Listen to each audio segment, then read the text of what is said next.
Well, hello and welcome back to another episode of Olly's Farm, and as always you can tap the subscribe button down below to subscribe to the channel, and you can also tap the little bell to be notified when there is a new episode of Olly's Farm. We're almost at 35,000 subscribers now, guys, so thank you so much for all of your support for subscribing to the channel. I'm here today with Alastair Butler, who is one of the farming family here at Blythburgh Pork. Hi Alastair, how are you? I'm good, Ollie, thanks for coming. Just tell you a bit about what we're doing here. So we're a free range pig farm. We've got 2,000 breeding sows in total, so we have around about anywhere between 800 to 900 piglets born every week. Wow. We're on one of our breeding herds at the moment, so we've got lots of little piglets running around, having a great time, digging in the soil, yeah, really enjoying life. Yeah, it's lovely to see them outside in this environment. You know, they've got so much space to express their natural behaviours in. Yeah, totally. Actually, the soil type is really important. You can't just keep pigs outside anywhere. We're in Suffolk, we've got some really light sandy land, so it doesn't get too boggy in the winter time, which is really important. Right. And they're digging in this soil all the time, trying to, if they started off, this was a stubble crop that they came onto, they've dug all that up. Any grass that grows gets dug up, chewed about. Pigs are incredibly inquisitive animals, and they love to just dig in the soil, chew everything they can find, and then move on to the next part of the paddock. But yeah, when you just watch them playing around, we're really passionate about keeping pigs outside, just because when you watch them, you can see they're always on the go. They're always having a look at the next thing, I think they generally love life out here. I mean, just looking at the piglets, you can see them running around. They're just very happy. I mean, I've seen pigs before in other facilities, and they're just skipping around here. They're just having an absolute great time. It's so nice to see animals in an outdoor environment. So how many sows did you say you had? 2,000 sows? Yeah, so we've got 2,000 sows. On this particular site here, we've got 1,000, and then we've got a separate breeding herd somewhere else where we've got another 1,000. So okay. Each mum, we're looking, she'll give birth, and we're looking to have around about 11 or 12 piglets born alive. Okay. And then at 4 weeks of age, those piglets are weaned away from her, and they then go out into our more sort of specialist free-range finishing system. So there's lots of terms in pig farming that people may have heard about, like outdoor breds and outdoor reareds, but we're totally free range, and that means that our piglets, when they're weaned away from mum, so from this free range environment, they're then going to another free range environment, and they live outside in a free range environment all their lives. Right. With outdoor bred, you are looking at a breeding herd like this, so the piglets and mums are outside, but at 4 weeks of age they will then get weaned and they'll go indoors into buildings to be finished off. So Right. it's a little bit different.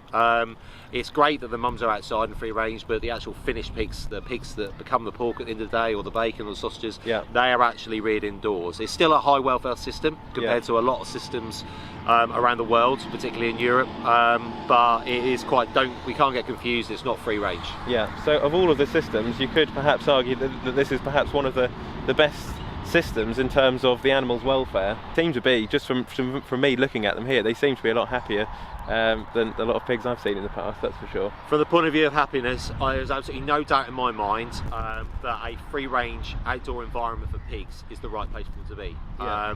They love digging in the soil, they love running around and playing around, and yeah, there's no question in my mind. Pigs are really curious, really inquisitive animals, and for them to have that space and freedom to do that is no doubt. Yeah. There are other benefits to being indoors with regards to controlling systems, and I'm not putting indoor systems down, but from genuinely happiness point of view, these pigs are very happy. And I always say, you can see with free range pigs, they've always got muddy noses, they're always digging in the soil, and I generally think a pig that's got a muddy nose is a happy pig. Yeah, definitely, I can agree with that. Would you say there's a lot more work involved in looking after the pigs on, for example, a day-to-day basis?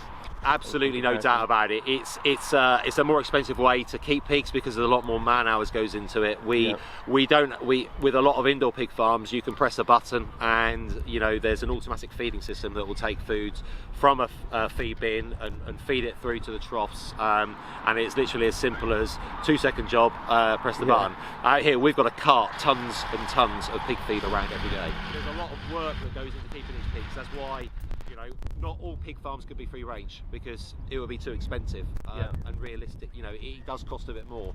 However, for those people who want to know that their pork is, you know, these pigs have had the best life they can have, and that you know, there's a little bit of a price tag that goes with it.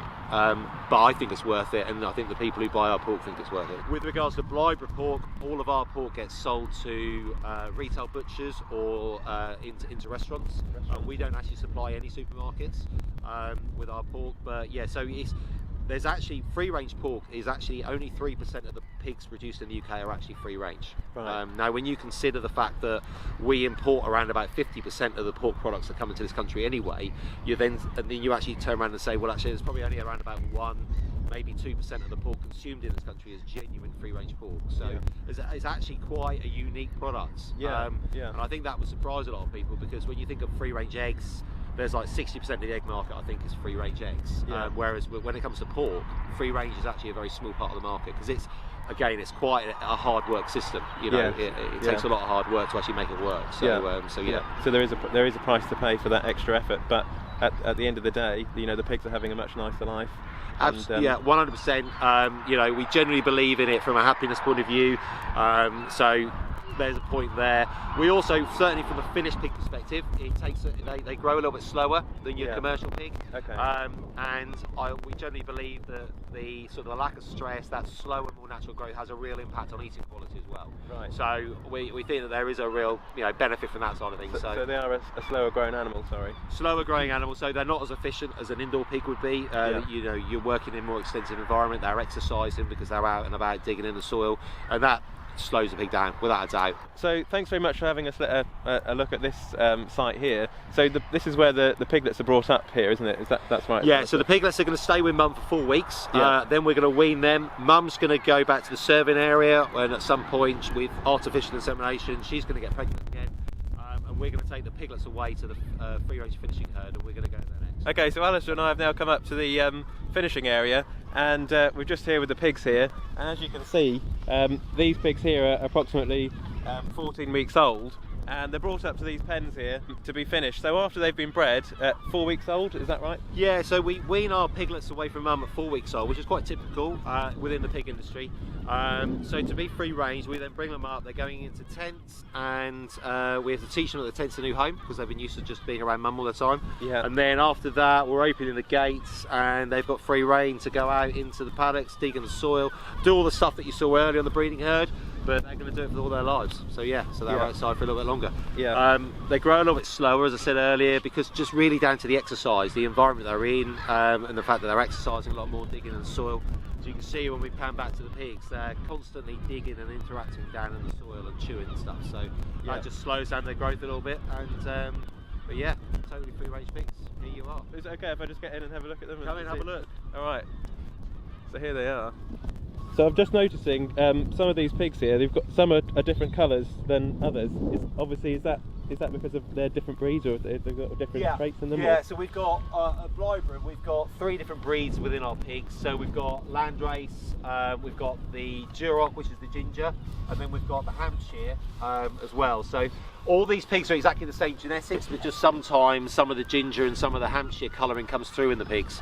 Right. But fundamentally, we're trying to get the pigs with the sort of the classic pinky white colour, because sometimes with the Hampshire in particular, that colouring can go through onto the skin. So if you have a sort of a choice of pork, there's a bit of a black tinge to it, and sometimes although that's absolutely fine to eat, it doesn't necessarily look as good. So we try to avoid that as much as we can. It's sort of a bit of a rare breedy thing that consumers don't necessarily totally get sometimes, you know. So so we've got 3 breeds that run through our pigs, and fundamentally we try to get them all to look like this one, but that obviously doesn't work like that. Yeah, that's what's coming up. They're quite friendly, aren't they? They're very curious. Yeah, very curious. Yeah. I say friendly is one way of describing it. It sounds too long to get to.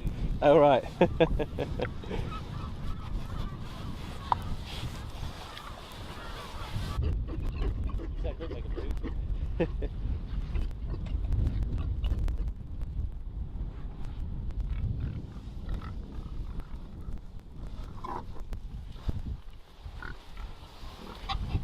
Well, I hope you guys have enjoyed today's video.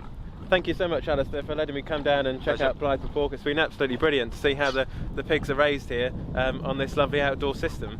So thanks very much. No, great to have you here, and yeah, thanks for coming and sharing the story with all your subscribers. You're doing a great job, and hope you keep going. So thank you. Thanks very much. And you guys can check out Blythburgh Pork in the link below. I'll leave a link in the description. You've got a website, haven't you, Alastair? Yeah, website is simple, freerangepork.co.uk. We're on Instagram, we're on Twitter, we're on Facebook. So if you want to know more, look us up. Great, thanks so much. Thanks so much then, guys. I hope you've enjoyed today's video, and I'll see you guys on the next one.